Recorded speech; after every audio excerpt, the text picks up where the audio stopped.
Во Македонија веќе неколку дена владее многу топло време и високи температури кои достигнуваат и до 38 степен. Препораките на лекарите треба сериозно да се сватат, затоа што последиците по здравјето може да бидат опасни.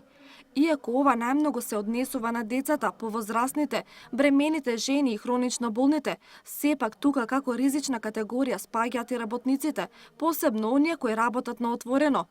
Соодветна организација на работата, контрола на работниот процес и проценка на ризик на работните места, избегнување прековремена работа, користење на паузите за одмор и ако е потребно воведување дополнителни кога температурата е висока, обезбедување соодветни простории за разладување, лесна работна облека и превентива од зголемени опасности при работа се само дел од препораките што работодавачите треба да ги испочитуваат со цел спречување на можните последици по здравјето на работниците од високите температури и топлотните бранови. Да не заборавиме дека имаме работа со луѓе.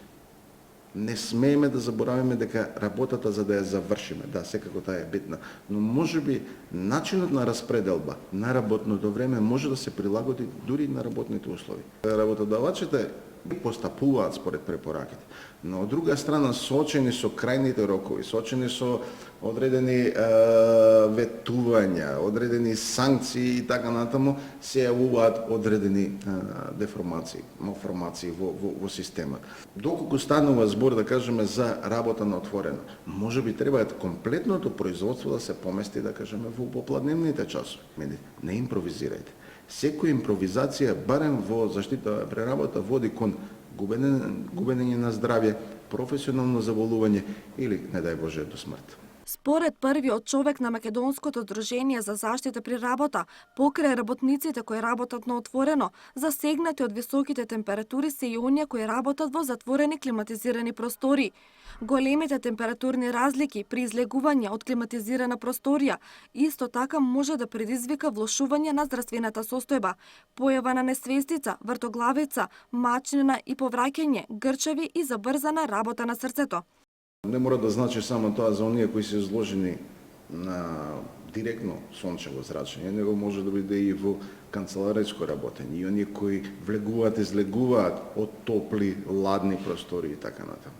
Ако надвор имаме 40 на степени, а во некоја кондицирана простори имаме 20 степени, тоа е разлика од 20 степени. Се случува еден друг процес, а тоа е процесот на влијание врз кардиоваскуларниот систем, влијание врз мозочните функции и така натаму.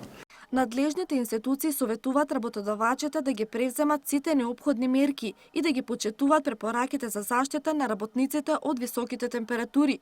Во спротивно, доколку не се превземат мерки за заштита и инспекторот за труд утврди непосредна опасност по безбедноста и здравјето на вработените, со решение ќе се забрани работата во целост на дел од погоните или технолошкиот процес.